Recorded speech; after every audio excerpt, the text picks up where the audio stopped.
Tonight, residents at Park Riverside Apartments in Southeast Washington are concerned that they may be in danger. They claim that one of the building's 3 elevators has been broken for about 4 years now. Our Leslie Moreno spoke to residents who depend on those elevators and looked into what could be done to help. Residents at DC's Park Riverside Apartments in Southeast say their elevators are constantly breaking down. If there were a fire in this building, the people with disabilities would likely die because they could not get down the stairs unless other tenants physically help them, as I have done when there have been actual fire emergency. Jonathan Lebecki, a 4-year resident and veteran, says the elevators have been breaking down since he moved in. He worries about some of his neighbors. Tell me how somebody in a wheelchair is supposed to climb those stairs. What?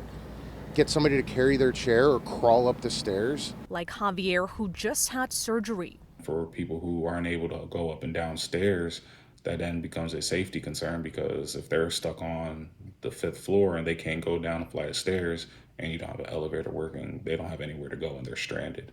After almost 2 years of frustration, residents wrote a letter to management calling the issue intolerable, saying the broken elevators are in violation of DC code and a safety hazard. A spokesperson for Park Riverside did not address how long the elevators have been out of order, but told WUSA 9 they currently have 1 working elevator, with the 2nd elevator being repaired by the end of this week.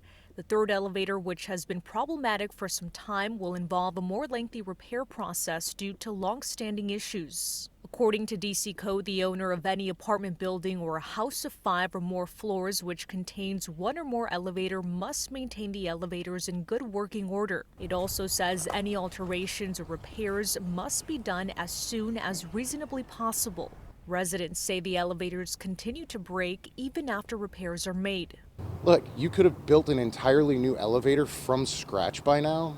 The issue is they don't want to pay the money to fix it while charging over $3,000 a month for rent for each and every tenant. Some residents here say they're giving management a deadline of February 1st to fix the elevators. If repairs aren't completed by then, they'll stop paying rent. We're also waiting to hear back from DC's Department of Buildings to see if they're in violation of any code. In Southeast DC, Leslie Moreno, WUSA 9.